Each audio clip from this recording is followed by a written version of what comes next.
हरि ओम। हरि ओम। शरणं स्वस्ति श्री गणेशाय नमः। स्वस्ति सरस्वती नमः। स्वस्ति वेदपुरुषाय नमः। स्वस्ति श्रीमाता पिता चरणकमलभ्यो नमः। गुरुपादुकाभ्यां नमः। सद्गुरुदेव भगवान को कोटि कोटि नमन। अस्मन् श्री गुरुभ्यो नमः। अस्मत् परम गुरुभ्यो नमः। अस्मत् सर्वगुरुभ्यो नमः। श्री राधा कृष्णाभ्यां नमः। श्रीमते रामानुजाय नमः। नमः परमहंसा स्वादितचित्तकमलचन्दनकरदाय भक्ति जनमास निवासाय श्रीरामचन्द्राय। नारायणं नमस्कृत्य नरं चैव नरोत्तमं देवीं सरस्वतीं व्यासं जयमुदीरयेतः।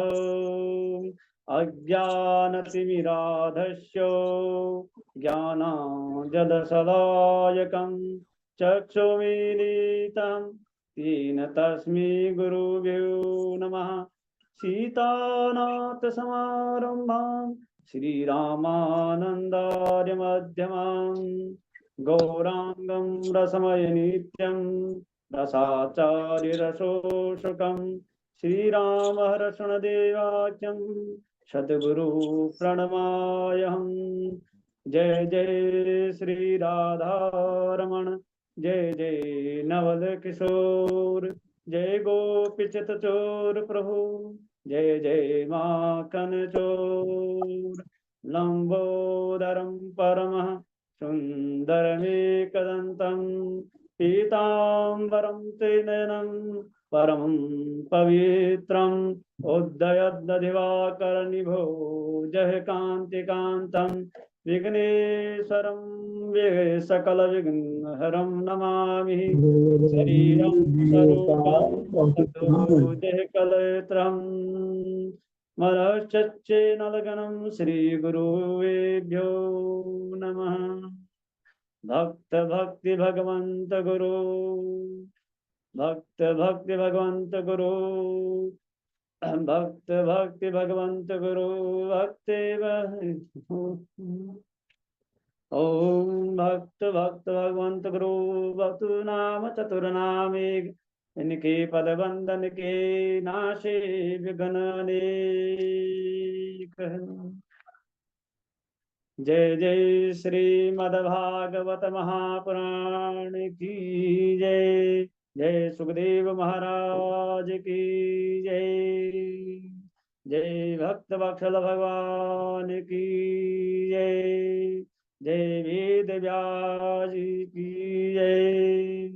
अनंत कोटि ब्रह्मांड नायक अचित कल्याण गुणगण निधान सर्वेश्वर सर्वाधिपति अकार करुणा करुणालय और अरुणाय सकल जन कल्प साभारक परात परब्रह्मा अनंत कोटि कतर प्रणाम पट्यान निर्गुण निराकारं सगुण सकारं जगदेव बंधु करुणेक सिंधु सचिदानंद घन परमात्मा श्री कृष्ण एवं श्री राधा रानी के युगल चरणों में दास का बारंबार प्रणाम। समस्त उपस्थित भगवत भक्त भागवत कथा अनुरागी और संजन हो मातृशक्ति भानी भगनी और सभी को मेरे इस दास का बारंबार प्रणाम। आज जो कथा प्रारंभ करने जा रहा हूँ, कथा प्रारंभ करने से पहले संकीर्तन श्री कृष्ण गोविंद हरे मुरारी हे नाथ नारायण वासुदेवा। हे नाथ नारायण वासुदेवा। श्री कृष्ण गोविंद हरे मुरारी हे नाथ नारायण वासुदेवा। पंचम स्कंद स्थान प्रियव्रत चरित भगवान ऋषभ देव की कथा। अब मनु महाराज के दूसरे पुत्र प्रियव्रत की कथा प्रारंभ करते हुए श्री सुखदेव जी कहते हैं, परीक्षित महाराज, प्रियव्रत बड़े प्रतापी राजा थे। इतने तेजस्वी थे कि एक बार बैठे बैठे सोने लगे, ये रात क्यों होती है, सारा समय लोग इस अंधेरे में बर्बाद कर देते हैं, इसलिए रात होने ही नहीं दूंगा। ऐसा विचार क्या मन में बैठते ही, रथेन ज्योतिर्मयेन रजनीमपि दिनं करिष्यामि। इन्होंने ज्योतिमय रथ का सृजन किया और पृथ्वी की 7 प्रदक्षिणा करके 7 दिन तक रात होने ही नहीं दिया। ब्रह्मा जी घबराए और आकर समझाए, बेटा गड़बड़ ना करो, प्रकृति की कोई भी वस्तु व्यर्थ नहीं है, सब अपना अपना उपयोगी है। अमंत्रमक्षम नास्ति नास्ति मूल मनोसदम, आरोग्य पुरुषो नास्ति योग कस्य दुर्लभम। रात्रि में जहाँ विषय पुरुष विश्राम करते थे, वहां योगी समाधि लगाकर धुनी लगाकर अपना ध्यान करते हैं। तस्याः जगति स्वयं प्रकृति प्रदत्ति वस्तुओं को अच्छा या बुरा हम लोग करते हैं। सब्जी में जब नमक डालना भूल जाते हैं तो सब्जी का स्वाद बिगड़ जाता है, भोजन खराब हो जाता है। जब लोग टोकते रहते हैं और अब कल विशेष ध्यान रखूंगा, कह रहे हैं मैं अब कल और विशेष करके ध्यान रखूंगा। इतना ध्यान रखा कि नमक 2 बार डल गया और सब्जी एकदम कड़वी हो गई। अरे राम राम, तीसरे दिन बहु सजन से तो धोखा हो गया, सब्जी में नमक डालना था और खीर में नमक डाल दिया और अंत में नमक फेंक कर बोले, नमक बहुत बुरी चीज है। अरे नमक बुरी चीज नहीं है, हम उसका उपयोग करना नहीं जानते हैं और दोष नमक पर दे रहे हैं। ऐसे ही प्रकृति की कोई भी वस्तु व्यर्थ नहीं है। रात की अपनी आवश्यकता है, दिन की अपनी उपयोगिता है। यह तब ही काम क्रोध आदि का उपयोग भी होता है जब मनुष्य गहन दिन में काम करते हैं और रात को सोने के लिए, विश्राम करने के लिए रात्रि बनाया गया है। और इसलिए नींद ना आए तो व्यक्ति को क्रोध आ जाता है, चिड़चिड़ापन आ जाता है, काम की मात्रा गलत हो जाएगी। जो काम तुमने करना है वो कह रहे वो काम गलत हो जाएगा, तो उसका दुरुपयोग होने लगता है और वह काम निंदनीय हो जाता है। यदि धर्मानुकूल काम का प्रयोग किया जाए तो वह तो परमात्मा की ही विभूति है। गीता में भगवान काम को भी अपनी विभूति बना रहे हैं, पर उसका ठीक से प्रयोग होना चाहिए। प्रियव्रत को जब ब्रह्मा जी ने समझाया तो उनकी समझ में आ गया और दुरागृह त्याग कर फलस्वरूप महाराज प्रियव्रत के द्वारा पृथ्वी के 7 द्वीप और 7 सागरों की संरचना की गई। अंत में प्रियव्रत को वैराग्य हुआ तो अपने एक पुत्र को एक द्वीप का अधिपति बनाया। सबसे पहला द्वीप है जम्बूद्वीप, जिनके अधिपति बने महाराज अग्निधीन के 9 बेटे हुए। उन्होंने पूर्वाचित अप्सरा से विवाह किया। उन्होंने जम्बूद्वीप में 9 खंड करके अपने 9 पुत्र में बंटवारा कर दिया। सबसे पहला खंड है अजनाभ खंड, जिसके अधिपति बने महाराज नाभि। मेरु देवी भी से विवाह करके जब इनकी कोई संतान नहीं हुई तो पुत्र प्राप्ति के लिए उन्होंने यज्ञ किया। यज्ञ से भगवान प्रसन्न हुए और पूछा, बोलो क्या चाहते हो। इतने में वो गदगद हो गए हैं। जब किसी को भगवान के साक्षात दर्शन हो जाते हैं, जो कार्य के लिए उन्होंने यज्ञ किया वो भूल गए हैं और मन में गदगद करे वो खुश हो गए हैं। कुछ मांग ही नहीं पाए। भगवान ने ब्राह्मण से पूछा, आप लो बताए ये क्या चाह रहे हैं। ब्राह्मण ने कहा, भगवान अब हम क्या बताए। किंचायम राजे परमं काम प्रजा भाव दृश्यमाशासन। ये आप जैसी संतान मांग रहे हैं, पर कहने की हिम्मत नहीं पड़ रही है। भगवान ये आप जैसी संतान प्राप्त करना चाह रहे हैं, तो कहने की हिम्मत नहीं हो कह रहे हैं। ब्राह्मण देवता भगवान हंसकर बोले, ओहो, आप ब्राह्मण के वचन देकर यज्ञ किया है, तो ब्राह्मण का वचन निभाने के लिए मैं स्वयं ही बेटा बनने को तैयार हूँ। भगवान स्वयं नाभि पुत्र वृक्ष भावदेव के रूप में प्रकट हुए। वृक्ष भगवान के तेज और से इंद्र को भी स्पष्ट होने पर लगी। इंद्र ने वर्षा करना बंद कर दिया, पानी बरसना बंद कर दिया। तो ऋषभ भगवान ने अपने राज्य में अपने आप ही पानी बरसा दिया। इंद्र लज्जित हुए और अपनी बेटी जयंती का विवाह ऋषभ भगवान से कर दिया। इंद्र पुत्री जयंती से विवाह करके ऋषभ भगवान ने 100 पुत्रों का जन्म दिया, जिसमें सबसे बड़े बेटे का नाम भरत था, जिनके प्रताप से इस अजनाब खंड का नाम भारतवर्ष पड़ गया।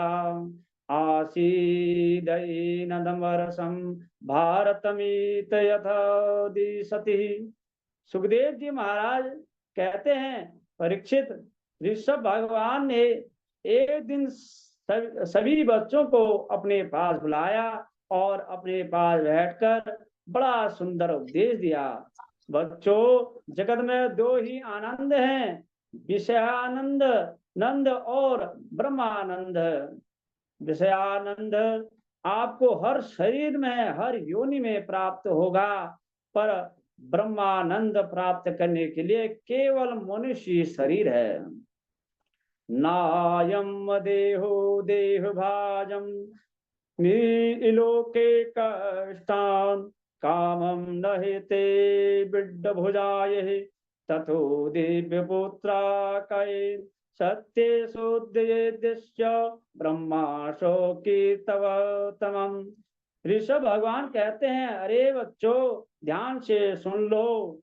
विषयों तक जिनकी बुद्धि सीमित है वह तो पशु हैं, मानव वह है जो ब्रह्मानंद की अनुभूति प्राप्त कर रहे हैं। मोक्षा मार्ग की प्रसन्नता करना तो उनकी चाबी है, उनके पास यह चाबी है। संत इनके विपरीत यदि नरक मार्ग को प्राप्त करें, मोक्ष मार्ग को प्रशस्त करना है, तो उनकी बात यह लपटी ही पुरुष चाबी है। क्योंकि स्त्रीण पुरुष की संगति से विषयानुराग जागता है और भगवत रसिकों की संगति से भगवत प्रेम जागता है।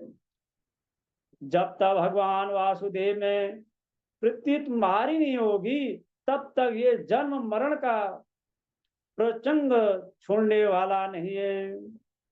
इसलिए तो तुम्हें मृत्यु भय से मुक्ति दिलाने में सहयोग प्रदान करें तथा भगवान की ओर हमें ले जाएं, उसी को संबंधी बनाओ और भक्त प्रेम में अपने हमारी साधना भक्ति में बाधना बनते रहो और हमारी निष्कपट भाव से भक्ति में लग जाओ।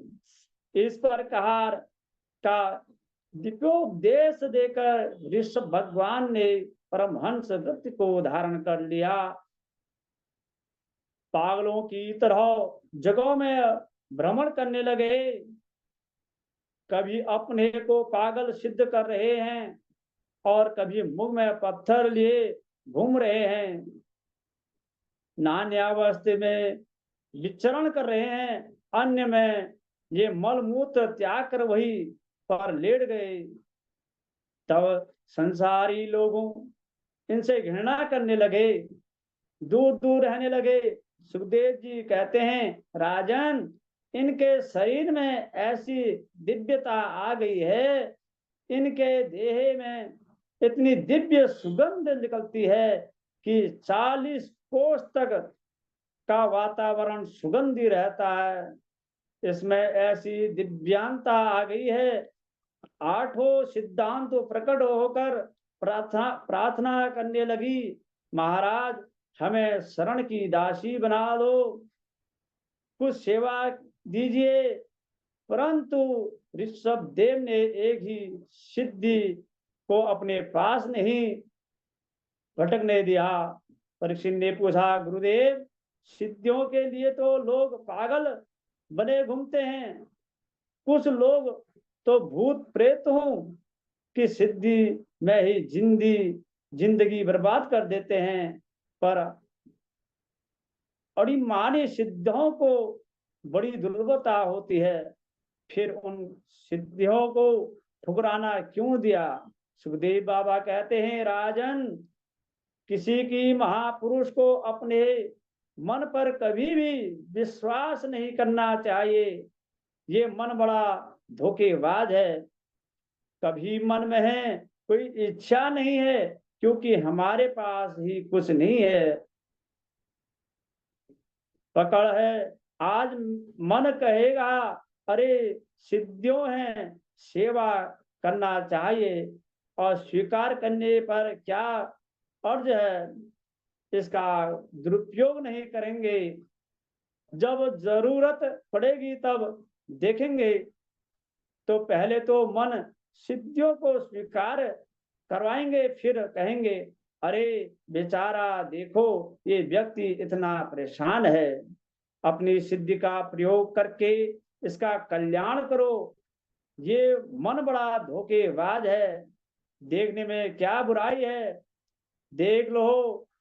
तो फिर कहेगा कि पास जाने में क्या बुराई है, फिर कहेगा कि बात करने में क्या बुराई है, फिर कहेगा कि थोड़ा छूने में क्या बुराई है।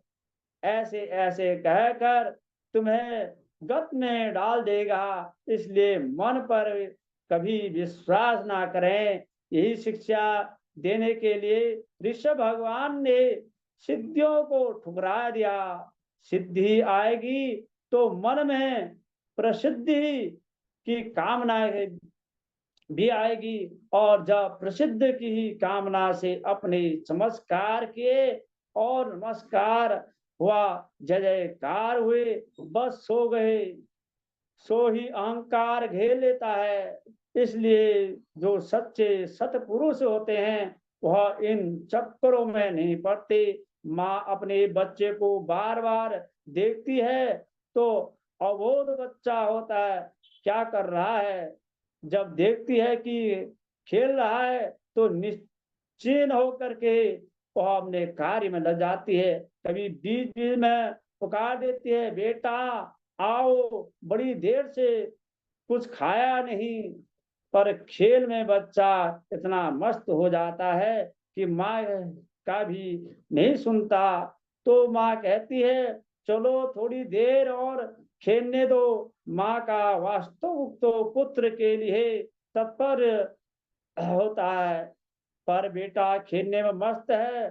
सो माँ भी सोच देती है कि चलो खेल रहा है, पर माँ कभी कभी बहुत व्यस्त रहती है, और उस समय बच्चा जब गोद में आने के लिए माँ को छोड़ता है तो माँ फिर खिलौने देती है, बेटा देख थोड़ी देर खेल ले, मैं काम कर लो और निपटा लो अपने काम को। इसी प्रकार भगवान का स्वभाव जीव तथा भगवान की ओर अभिमुख हुआ कि भगवान ने ये मान बढ़ाई के खिलौने उसे थमाई। प्राय बड़े बड़े महापुरुष इन फुनफुनों में ही खेलते जा रहे हैं, इस रिद्धि सिद्धियों के चमत्कार में ही ना फंसे, परंतु जो इस समस्त प्रलोभ की ही परित्याग कर देते हैं वह प्रभु का समित और अनुग्रह प्राप्त करते हैं। ये शिष्य देने के लिए, शिक्षा देने के लिए ऋषभ देव जी ने सिद्धियों को ठुकराया। अंत में ऋषभ देव परम गति को प्राप्त हुए, पर ऋषभ भगवान की इस ब्रह्मा ब्रह्मा की ही अवहाय क्रिया के अनुकरण अग्रहण नाम के राजा ने किया, और वही से जयमत का शुभारंभ हो गया। महाराज भरत का चरित्र, ऋषभ नंदन भरत सम्राट बने और इनके 5 पुत्र हुए। बड़े पुत्र सुमति को सत्ता का भार सौंपकर भरत जी पुनः शालिग्राम क्षेत्र मुक्ति नाथ नेपाल में भजन करने चले गए।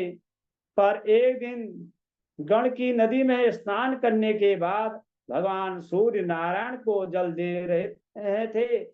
गर्भवती हिरण पानी पीने पहुंची और उसी क्षण उसे सिंह की गर्जना सुनाई पड़ी, तो गर्भवती हिरण ने नदी पार करने के लिए छलांग लगाई और उसी पल उसके गर्भ का बालक पैदा हो गया। हिरण का प्राप्त हो गया, बच्चा पैदा होने ही पानी में गिर गया। भरत जी उस दृश्य को देखकर सोने लगे। मैंने तुरंत कुछ नहीं किया, और किया तो बच्चा ही मर जाएगा, मैं का नहीं करूंगा तो बच्चा मर जाएगा, कह रहे हैं भरत जी। तुरंत छलांग मारी और बच्चे को बचा लिया।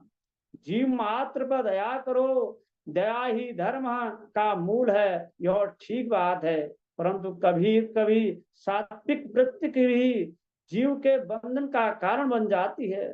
दया का काम यही पूरा हो गया कि आपने बच्चे को पानी से बाहर निकाल दिया। अब घर ले आए, घर ले आकर दूध पिलाया, कोमल कोमल घास तोड़ तोड़ कर खिलाया। पर भरत जी का चित उस मृग शावक में चिपकने लगा। वही दया धीरे धीरे मोह में बदलती गई चली गई। कितना प्यारा है, अकेला रहता है। अब इससे थोड़ा मन लग जाए। आश्रम में चहल पहल हो गई और हिरण उछल कूद करने लगा। हिरण का बच्चा भजन करने के स्थान में कभी बैठते हैं तो हिरण आकर चाड़ने लगता है, सूंघने लगता है, और डांट देते हैं तो भोला बनकर सामने बैठ जाता है। तो दया आ जाती है। धीरे धीरे मोह प्रबल होता है, चल गया है। अब एक दिन वह आया कि हिरण सजाती हिरणों के झुंड में साथ चला गया। अब भरत जी ने चारों तरफ खूब ढूंढा, कहीं नहीं मिला। उसके प्रेम में इतने पागल हो गए कि सूर्य भगवान से पूछ रहे हैं, चंद्रदेव से पूछ रहे हैं। प्रेम दीवाने भरत जी उसी के प्रेम में शरीर त्याग बैठे। अंते यामति सागति चिंतन मन हिरण का हुआ, तो अगले जन्म में हिरण योनि प्राप्त हो गई। एक ही मृगा के संग किते भरत धरी मृग देहे, तुलसी उनकी कौन गति जो घर घर करत सने। परंतु परंतु कोई भी किया हुआ शुभ कर्म कभी व्यर्थ हो जाता नहीं, तब का फल था। और ही मृग योनि में पूर्व जन्म की स्मृति बनी रही, जिसके कारण मृग देह की सने सने ब्रह्म भोग समझकर अंत में त्याग दिया। कलांतर में तीसरा जन्म एक अंगिरा गोत्री ब्राह्मण परिवार में हो गया। 9 भाई थे, सब पढ़ लिख कर वेद पाठी विद्वान बन गए, पर पिताजी इन्हें पढ़ा पढ़ाकर परेशान हो गए। वेद मंत्र तो याद करना दूर रहा, कभी गायत्री मंत्र याद करने नहीं सुनाया।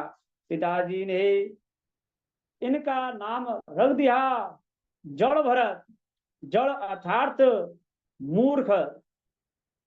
भरत जी भी यही चाहते थे कि पागलपन की मोहर लग जाए तो दुनियादारी से बच जाए। संसार से बचने का एक ही उपाय है कि पागल हो जाओ, क्योंकि जब तक संसार में संसारियों को ये लगेगा कि इससे कुछ हमारा कार्य सिद्ध हो सकता है, तब तक दुनिया पीछे ही पड़ जाएगी। और दुनिया की मतलब के जब नहीं रहोगे तो दुनिया अपने आप ही छोड़ देगी। स्वार्थ ही दुनिया बड़ी विचित्र है। एक बार एक बालक घर छोड़कर एक महात्मा की शरण में पहुंच गया। घर वालों को पता चला कि हमारा बेटा अमुक जगह बाबा बना बैठा है, तो सब पहुंच गए। महात्मा जी से बोले, महाराज हमारा बच्चा है, 4 भाइयों से सबसे छोटा यही है, कृपा करो इसे हमारे घर लौटा दो।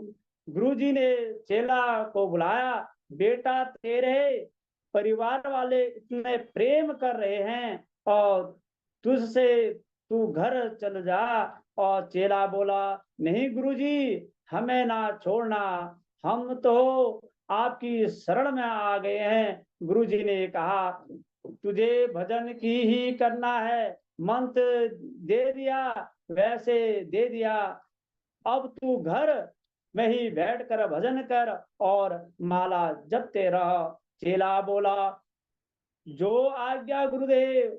बेचारा घर चला गया। घर वाले बड़े प्रसन्न हो गए और हमारा बेटा लौट कर आ गया। अब घर में आकर उन्होंने नियम शुरू किया, वही 4 बजे जागकर जागना, नहाना धोना, भजन में बैठ जाना, 12 बजे तक जप करना और फिर भोजन का समय हो जाता है। फिर थोड़ी ही देर में आराम करने फिर भजन में बैठ जाता है। 2-4 दिन तक कोई कुछ नहीं बोला।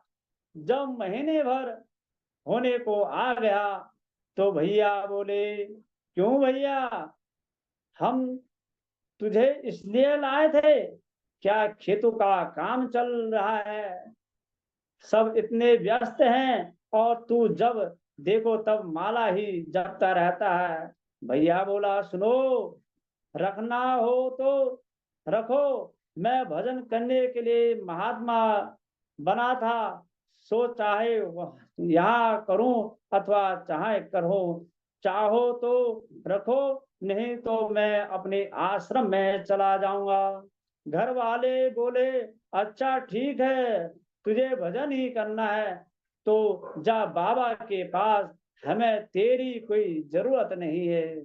जब बोझ लगने लगा तो अपने आसपास ही भगा दिया। तो जड़ भरत जी को भी लगा कि दुनिया के मतलब के रहेंगे तो दुनिया पीछे पड़ेगी। बचपन से ही अपने को पागल सिद्ध कर दिया।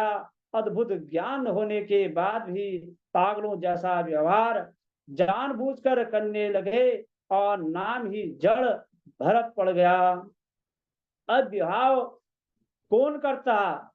जब माता पिता रधारे गए तो भैया को पागल समझकर कुछ नहीं बोले, पर भाइयों को बड़ी जलन होने लगी।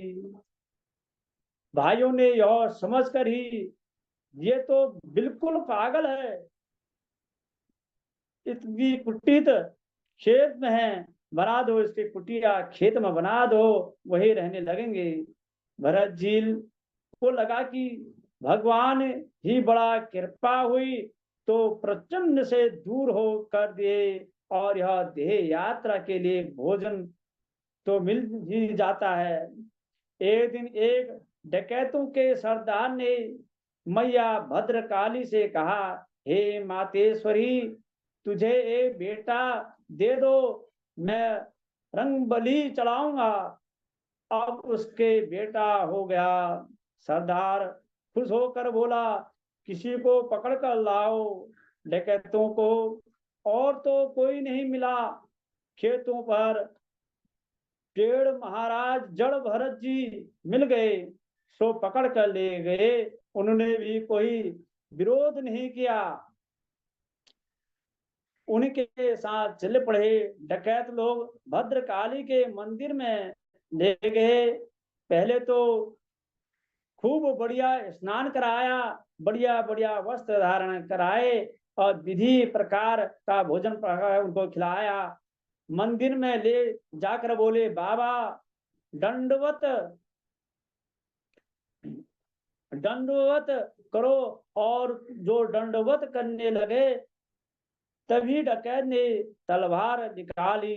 जड़ भरत बोले, ये क्यों दिखा रहे हो भैया? सरदार बोले, मालपुआ मुक्त के नहीं थे महाराज, अभी तो जैसे आपने वह सब आनंद से स्वीकार किया, अब ये भी स्वीकार करो। जड़ भरत जी बोले, हे भगवान, हे दुनिया की बड़ी विचित्र है, चलो जैसी भगवत देह। जड़ भरत जी ब्रह्मा ज्ञानी हैं, और जो सच्चे ब्रह्मा ज्ञानी होते हैं, इनके लिए तो शरीर एक पंचायती धर्मशाला ही है।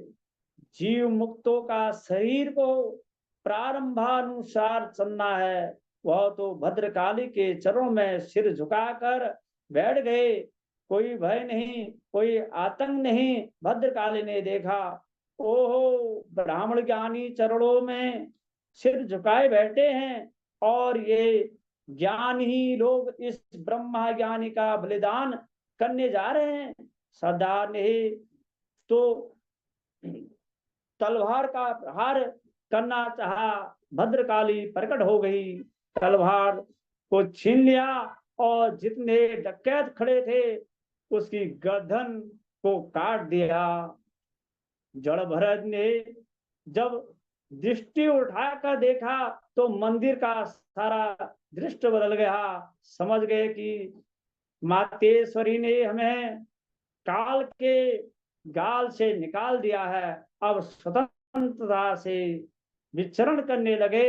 घर लौटकर चले गए। पर एक दिन सिंधु सोविर देश का राजा रहूंगा सत्संग करने के लिए पालकी में बैठकर कपिल आश्रम की ओर जा रहा तथा अचानक एक कहार बीमार हो गए। कहारों ने निवेदन किया, सरदार, एक साथी अचानक बीमार पड़ गए, अब क्या करें? राजा ने कहा, जो मिल जाए उसे पकड़ कर लाओ। कोई और तो मिल नहीं। सामने जड़ भरत आ गए। जड़ भरत जी ने देखा, कहारों ने समझा कि मोटा ताजा व्यक्ति है, बढ़िया भार ढोने वाला है, इसको पकड़ के इधर ले आओ। और सिंधु सोविर देश के राजा विराजमान हैं, महाराज की पालकी में लग गए। और ठीक भैया, मैं दो कंधे से बीमार को हटा के महाराज को लगा दिया। अपने वाणी को यहीं पर विराम देता हूं, एक भजन के माध्यम से। मैं वृंदावन को जाऊंगी अपने मोहन से मिलने, मैं वृंदावन को जाऊंगी अपने मोहन से मिलने, मैं मोहन से मिलने जाऊंगी, राधा मोहन से मिलने जाऊंगी, मैं वृंदावन जाऊंगी अपने मोहन से मिलने, ले जाऊंगी संग में माखन की मटकियां, ले जाऊंगी संग में माखन की मटकियां, हाथ से अपने खिलाऊंगी, अपने मोहन से मिलके आऊंगी। मैं वृंदावन जाऊंगी, अपने मोहन से मिलके आऊंगी। ले जाऊंगी संग में मोर मुकुटिया, ले जाऊंगी संग में मोर मुकुटिया। कान्हा के सिर पे सजाऊंगी, अपने मोहन से मिला के, अपने मोहन से मिलके। पाँव के पजिया सज के बैजंती माला पहनाऊंगी, अपने हाथों से तन पे पीतांबर सजाऊंगी, अपने मोहन से। गोविंद मेरो है, गोपाल मेरो है, गोविंद मेरो है, गोपाल मेरो है। राधा रमण हरि गोविंद मेरो है, गोविंद मेरो है, गोपाल मेरो है, गोविंद मेरो है, गोपाल मेरो है। राधे राधे गुरुदेव।